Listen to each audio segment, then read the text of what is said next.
4:07, December 14th, 2023. I will call the Richland County Public Works Standing Committee meeting to order. Roll call.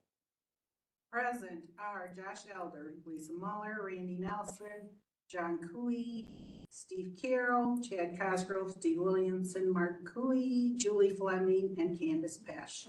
Absent are Barb Scott, Jason Marshall, Dan McGuire, Richard McKee, and Jeff Evans. Is Manning supposed to be on this committee? Did I not say him? No, he's not on this. I didn't say him because I haven't checked. No, he's not on this committee.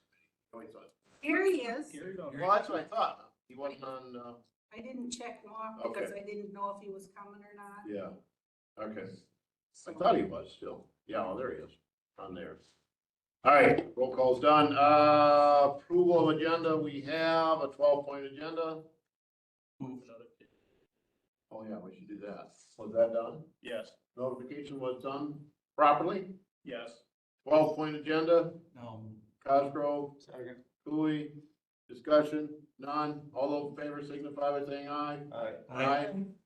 Opposed, nay. All right. Minutes from the previous meeting are in the packet. I glanced at them. They look good. That was when I let Cosgrove run the meeting for me. I'm gonna think I'll go every other meeting that way now. If no corrections, I can approve them as presented, or I can take a motion, whatever you, the board, committee would like. No corrections, approve them as they are presented. Public comment. Public in the room. Administration. Number 7. Reports. Property management, Randy. I have nothing as far as my department in the courthouse or health and human services. The only thing we have is out to the campus. They worked on the 2 furnaces that were in the classroom building. And he got one part replaced, one of the other furnaces back up and running, and he's working on getting a part for the second one. So we'll have heat in all the classrooms again out there. We had 2 of them not working on the north end of the building. So Which room? be the 2 north end towards the fields. Both of them were not heating, so. But got one working and the second one, he's just waiting for a small part. They're all in one building, or one of the? There's 6 units up in. Yeah, but which building were you in? Classroom. Okay. Back behind Melville. That's all I got.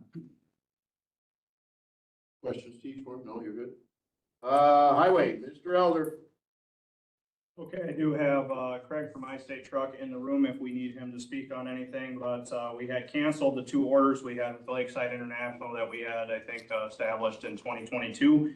Could not provide the trucks, so we sent everything out for rebid for those 2. And then also the 2 trucks for 2024. So altogether, we were looking for 3 tandem axles and 1 tri-axle. On the big screen, you'll notice it, and it's in your packets as folders as well. Lakeside International for 3 tandems came in at $437,804.64, or $145,934.88 per truck. Expected delivery is April 1st for 1.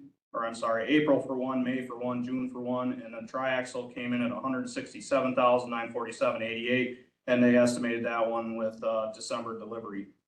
iState Truck came with 3 tandems for $480,690, or $160,230 per truck. Expected delivery was May, and for the tri-axle, they came in at $168,988, and expected delivery in May. It is worth noting that on the Lakeside International trucks, they checked off on their bid sheet that they were going to provide us with a 410 horsepower minimum engine and the proper transmission to match. In what they actually quoted us was for a smaller 9-liter engine, which had a pretty good price savings to it, which is why they came in so much lower than iState Truck. We prefer having 410 horsepower, so if you were to actually include the actual charges for the larger engine with the transmission, they would be within $2,000 of iState Truck. iState Truck did provide us the 2 Western Stars that we had ordered for this year, and they were on time within days of when you expect them to be here. My recommendation, before the convenience of having the trucks when we need to get the trucks, is to stay with iState. We get that one? Yeah. The reason for the trucks on that sheet is I do understand there are board members that when I refer to a tandem or a triaxle, they may not know. So the one on the bottom is a tandem axle. You notice two axles on the back of the truck. The one on the top is a triaxle. You notice the third axle, right dead center in the middle, that's called a tag axle. That's why we call them tries. So maybe they're doing throwback bodies on these now? Well, you gotta take what you can get. Our trucks, some of them look like. Yeah. So again, my recommendation is to award the 2024 truck builds to I-State Truck Center, Mr. Chair. Let's take a motion in a second so we can discuss. Is that all right with everyone? Cosgrove makes a, Ms. Fleming the second. All right, floor is open for some discussion. My question, did he, even though they didn't, so technically their bid isn't. Their bid is not apples to apples. Right. But he did check it off. He neglected to read the fine print. What, how many horsepower did they bid? 370. Or the 410? The thing with Lakeside International is we've gave them lots of chances in the past. It's not the salesman the problem. International was flooded with orders due to COVID. It backed everything up. They just have a hard time getting trucks. We know we can get trucks from I-State. So therefore, we need to stay on a rotation to keep our trucks replaced. I had asked Josh, I was out there last Friday, and he threw a little information together, where we at with the truck. Mark and Chad have been here pretty much as long as I have on the highway committee, and we still never did get the truck that I wrote on the board out there for December 31st. We did receive them finally. Okay, so in our fleet of trucks, our bread and butter trucks are our plow trucks. We have 9 active plow trucks that have routes assigned to them, and then a couple others that we consider spares or backup trucks. Currently, right now, if we go forward and replace the 4 trucks next year, we'll have 5 more trucks to go before we actually make a full rotation through the 19 that are in the active fleet. At that point, our oldest truck will be a 2008. If we stay on this route for doing 2 trucks every year, that means we'll have pretty much an annual or a rotation on replacements of every 10 years. That means 10 years, you'll make a rotation through all your trucks to keep them up to par. So another piece of information we put together is repair costs. Lisa was kind enough to draw some information back. So the last couple years, let's start with 2021, for instance, our total repair cost, including when we ship these trucks out to have them replaced, $434,696.39. In 2022, we spent $536,818.15. In 2023, thus far, and that year's not done yet, we're already at $447,511.20. That's the price you pay for not having a properly replaced fleet. These trucks typically have a lifespan. The state would recommend 10 years, but we generally, after 5 or 6 years, we start to see these trucks nickel and dimes. Take, for instance, 2 Western Stars in our fleet. They are single axles. They do hold that Cummins L9 engine, but they're after treatment systems. Right after 5 years, or about 5.5 years of service with those trucks, those after treatment systems rusted out, rot, gone. Those cost us $20,000 to put back on the road a piece. So there is a big price to pay for deferred maintenance on the vehicles. That's why it's always a recommendation to proceed forward with keeping a fleet maintained and replaced. Mr. Chair. Mr. Carroll, go ahead. Could you compare the 2 bids in terms of the reliability of the equipment and the engines? Okay, so when you're talking Western Star versus Peterbilt versus International versus pretty much any other brand, when you talk about the actual brand name, you're talking the luxury line of the vehicle, how it's designed, the overall look of it, how the cabs are kind of set up. The drivetrains are comparable when you're crossing breeds of trucks because they're all specking, basically, they can all spec Cummins engines, they can spec Detroit engines and Allison transmission, or Allison's and Eaton Fuller transmissions, depending on automatic or manual. In this case, with Western Star, we're ordering the DD13 Detroit, which the Detroits have been around many generations, have proven to be reliable engines. These are the 5th generations of the DD13. And by this point, they've sorted out all the bugs. In years past, they had a few issues, but other counties that have been running these DD13s for a couple of years absolutely love them. The Cummins L9, what was spec'd with these, those are a 9-liter engine. They're a pretty good engine, but they're after treatment and have some things you want to kind of improve on. And then you have, like 13-liter engines and 11-liter engines, and those would be referred to in international as like the Max Force. Basically, giant, very expensive, ongoing cost of a paperweight. International threw a bunch of extra parts on there to meet emissions, and there was constant problems of failure with them. They have improved their engines to a newer 13-liter, I believe they are. But those 13 liters are pretty new to the market. I haven't heard a lot of bad about them, but they're still new, and we have had safety recalls on those pieces of equipment. Like the newest trucks we've already, I think it's been within a month of receiving them, and they've had to go right back to Lakeside for recall parts and service. So thus far, in my opinion, that the Detroit would be a better suited engine for what we need to do. Julie, you got any questions? I do.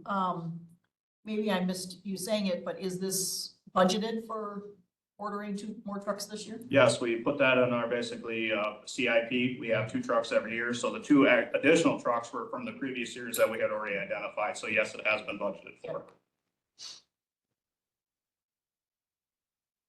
What do you think, man? And ladies? What is the total difference? It's what I didn't add it up, but 440 and there's 40,000 and 48,000-ish. But we haven't in the last 2 years been able to get the internationals on time. Correct. Well, and plus you said you're not comparing apples to oranges, so you can't really compare those Right. types of amounts. Cause Right. those 3 motors, is that in all 4 trucks are the wrong motors? Just the tandem axles, triaxle was spec'd on par with what it should have had.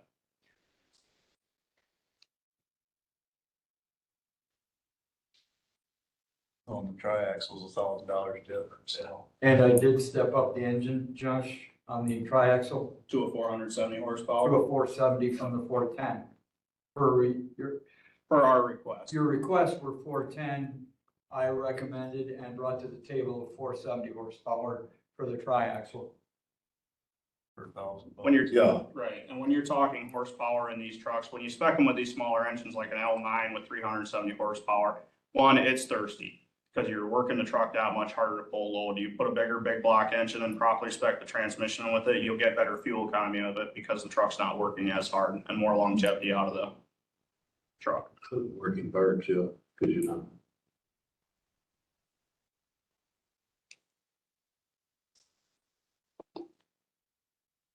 So out of that 40,000, how much is the difference in motor And what? and motors? Motors, did you? Motor and transmission, if you were to do a difference, it would be about 13,500 So we're, Per truck.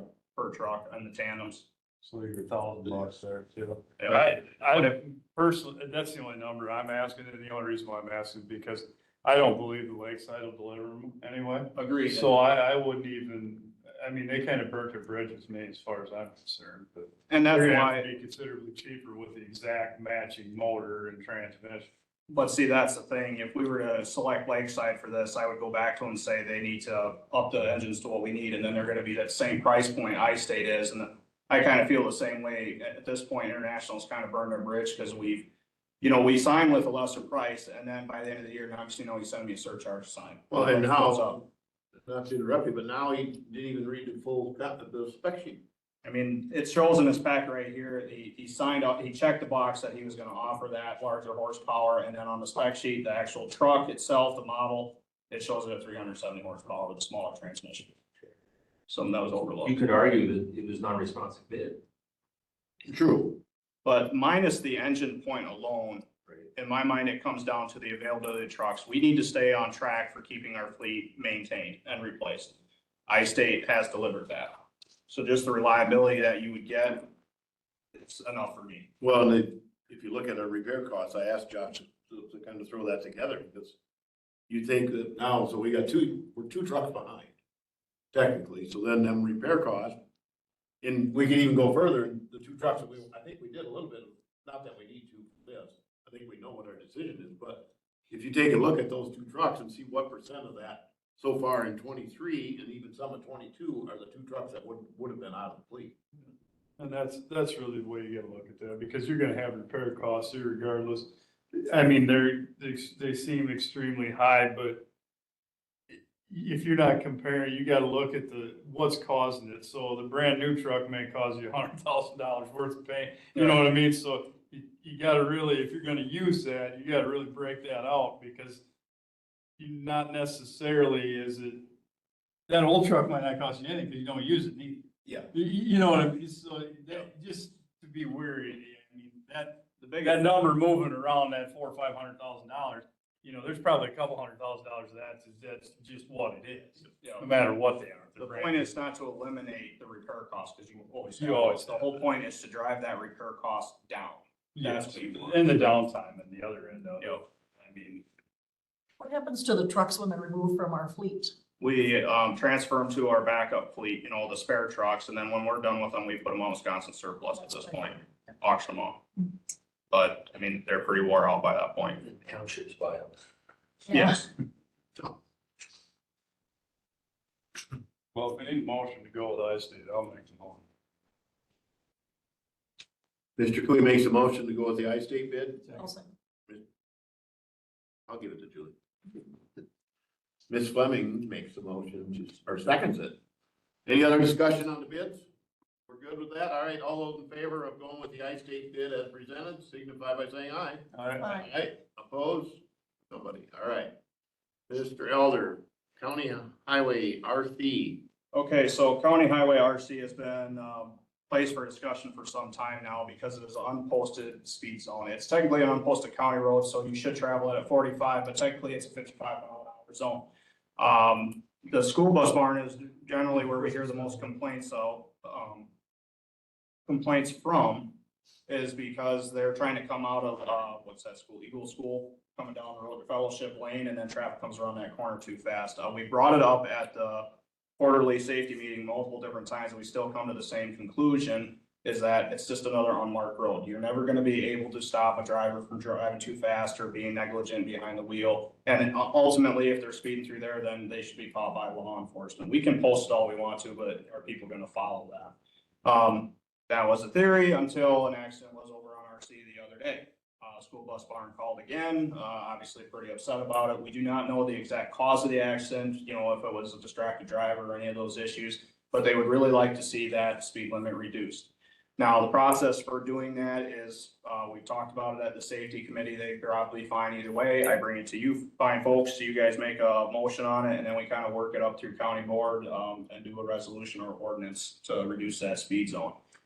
So there, I leave it in your hands. If you want to reduce the speed zone, you can, or we can discuss it. My recommendation is maybe just suffice all parties to get things kind of suffice to make the school bus barn happy. We give them a little bit more of a better feeling, especially now that the accident is done. Maybe we should just reduce it to 45 and roll with it, and then rely on law enforcement to hold that one up.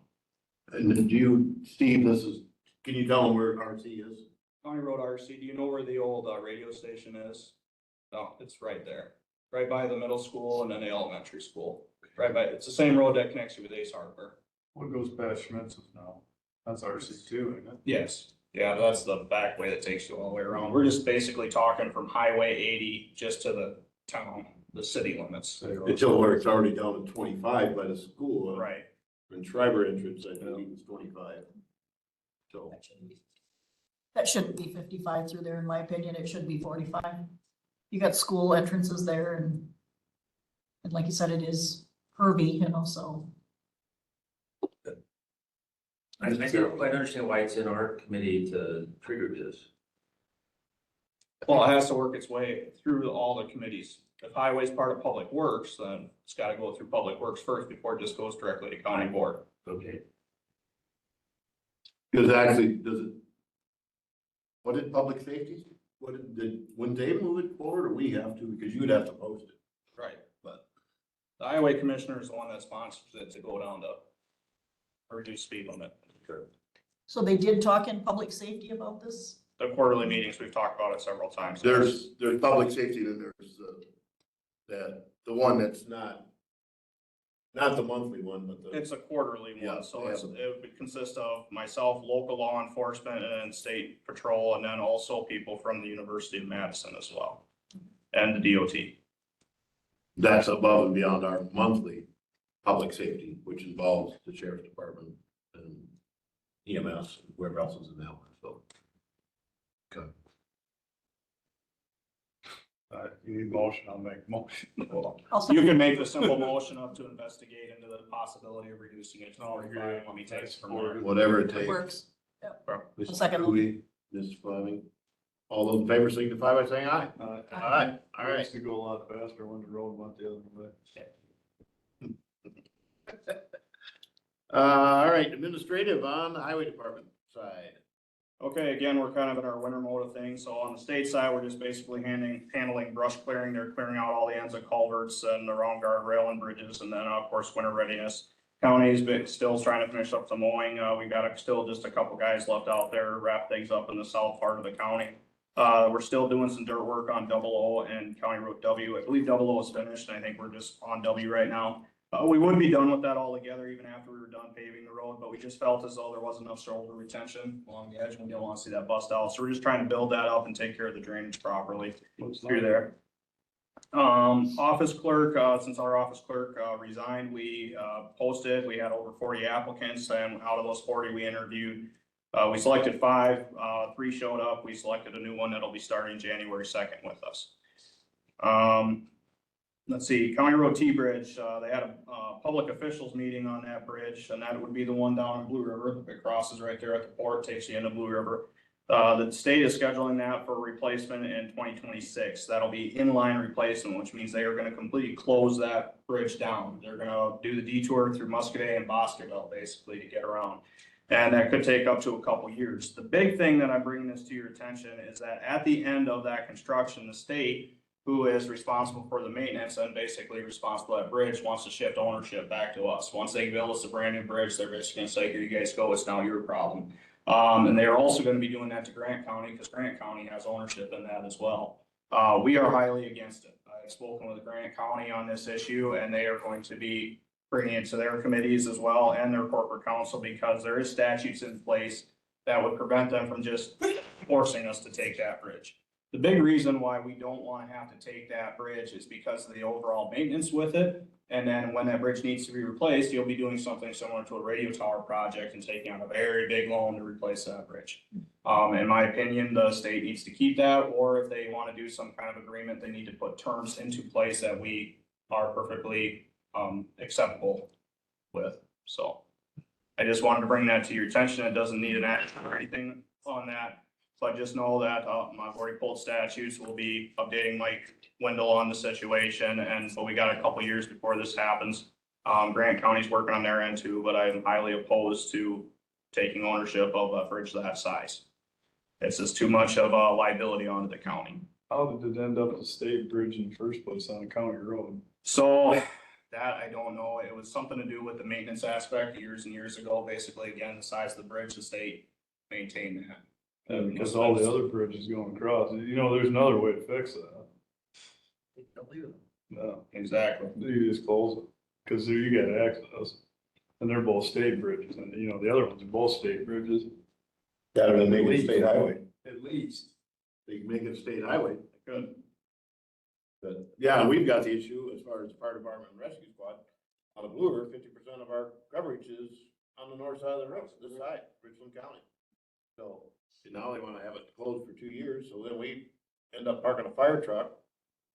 The ambulance part of it, Boswell and Muscat and Richland Center, Richland County EMS will have to cover, but, fire truck, we end up parking, 1 year, we parked it out at Sorgy's. Put a truck, so we kept one truck on this side of the river, so we got, at that time, we had a half dozen people that live on this farm, probably still have about that many that live on the north side of the river, Richland County side that actually. Well, that fire district goes all the way over into Eagle, so. Yeah, ends at my house and goes, we got all of Excelsior and goes all the way to the county lines, Crawford County, and it's up about 5 points, so. Anyway, yeah, it's been a discussion, and even when we were just a highway committee member, that was brought up then, that's what they're thinking about 4 or 5 years ago, so. We'll see where it goes. Bill time, pay the monthly bills, they're in the packet. Okay, so this month's bills has a grand total of $516,182.31. There is one larger ticket item that we'll get into the discussion about here in just a couple seconds. But the bigger ones that to note is like airing equipment, that's at stump grinder. We had a $50,000 budget. We went with a $26,000 model. We went out and we there's a lot of different versions of stump grinders out there. So what I did was I just did basically a blanket thing. You guys know what kind of work we do. Give me an idea for a stump grinder. Give me a price. So 3 different versions back. We had a couple smaller versions come in, but they take, you know, the length of time it takes to process a stump is a great period of time. This one that we ended up buying is a newer version made by Dipper Fox. It's a corkscrew, basically. It goes on the front of a skid loader underneath high flow hydraulics, and it'll literally peel that stump just like it's unraveling an orange. You can do a very large stump in probably a minute. It's very powerful. Be careful, it's razor sharp. Does that, and then the other ones, the wheels makes, I imagine they're bigger chunks and less. Bigger chunks, it makes less debris flying around. When you're doing it with those other wheels that rotate at a high speed, it's throwing debris in all different directions. It makes quite a mess. With this corkscrew one, it's very powerful, very high torque, so it moves slow. So as it's grinding, it's actually not throwing material in all different directions. It's keeping it isolated to one spot, which makes cleanup a lot easier and bigger chunks. Metal culverts, state culverts, that's just leftover money out of the RMA. They're person culverts replacement on state roads. Bush truck repair, truck parts, guardrail, pretty much all your standard kind of stuff. Scott Construction, hot mix. Well, some of that hot mix is actually what we used here in the parking lot. And then the one big one that's on here that we were asked to explain a little bit more information about was Gruber Consulting. This is for the old project.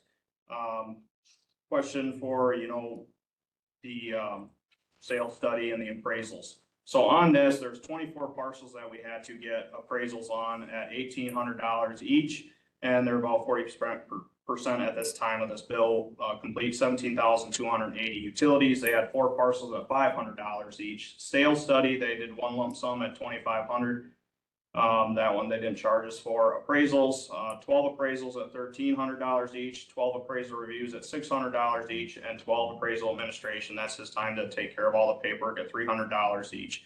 And then he doesn't charge us for the weekly meetings with the DOT, which is now moved to bi-weekly. And then his mileage and then the filing fees. That's why this bill comes out to $45,270, because that's how much the appraisals are costing us, you know, 24 parcels at $1,800 a piece, plus the appraisals on top of that. So if that's, okay. Mr. Chair. Questions on any of the bills? I assume where did I see it? Richland County, that was both, all the painting of the center lines. Center lines and all the steel coated and freshly paved roads, yes.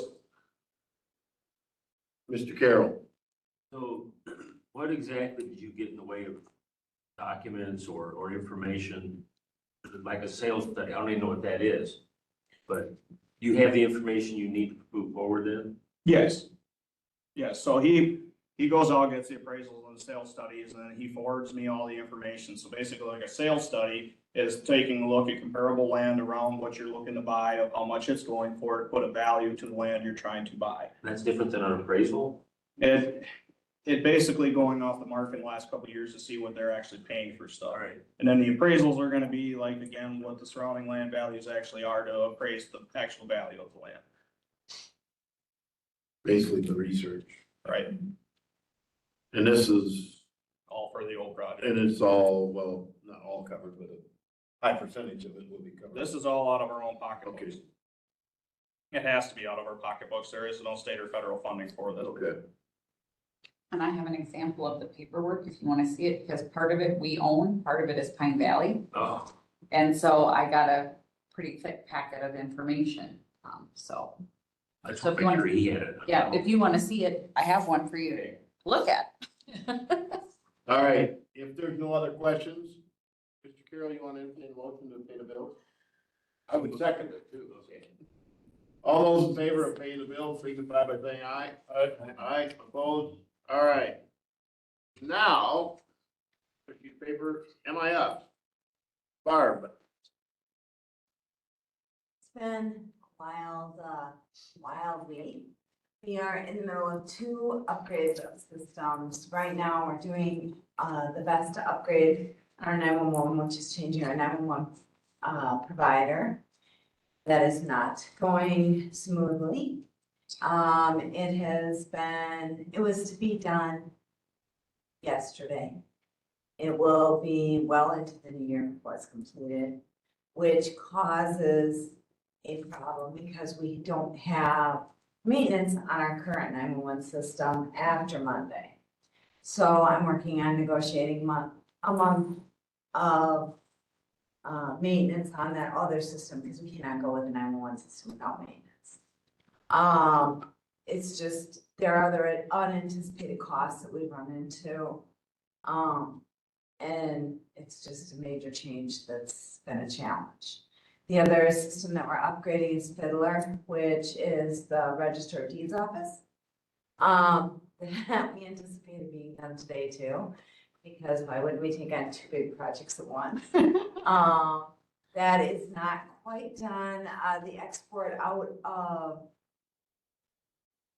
paper vision, thank you. Out of paper vision is taking much longer than anticipated. So hopefully that will be done in the morning. I just was working on that while I'm sitting here. And if that's done, then we'll get that imported tomorrow and then hopefully she'll be switched to her new system. We're also just starting down the path of the new database for zoning. And I just submitted the paperwork to Esri to switch our licensing for all of our Esri and our QGIS. So we are hopping busy, which is good. And we have 2 buildings that are looking at new security system, highway assignments. So those will be coming out in the next couple of weeks. Probably not until after the holidays. We just can't get vendors at this time of year.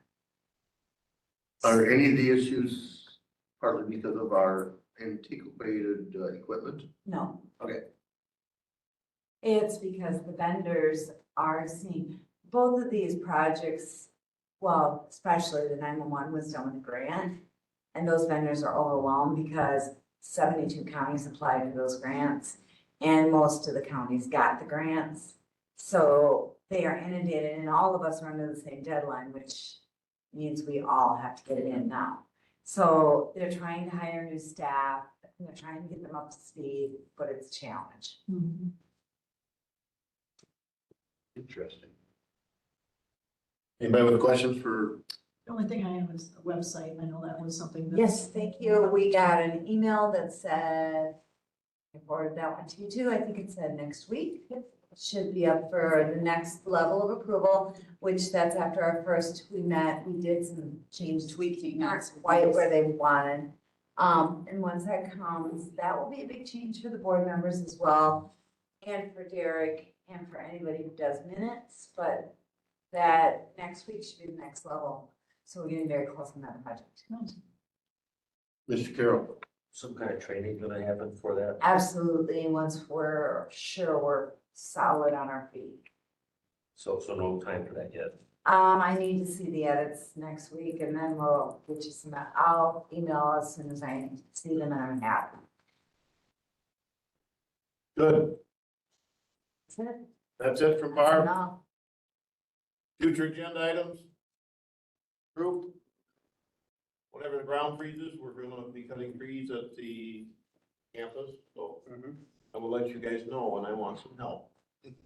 What are we doing with that? What? Don't know yet. Do you guys do that? File it. Burn it. Hmm. Trees you need help? We're doing all of it. No, we're gonna do the brush cleanup. And we're stay out to the rate, pull up sticks and after you guys are done. Oh, we plan on cleaning up all the tops of the trees and everything. All the way. Good. That'll work. Let's clean. Yeah, I don't know, I suppose we better put that on the agenda. What we're gonna do is wood, but we haven't already decided before the meeting, so. But, I'm just curious. no, well, the city did one thing and we've had some ideas, but. So, Understood. yeah. At the New Year's Eve party, we'll discuss. Future agenda, this is the wood for the. Yep, All right, I don't have anything else. No, good updates and see where we're at with 911 system and everything else, so. We don't have Manning to do the motion to adjourn, so Mr. Cooley will. I'll second it. Seconded by Mrs. Fleming. All those in favor of adjourning, signify by saying aye. Aye. Aye, we are adjourned. Thanks. Win.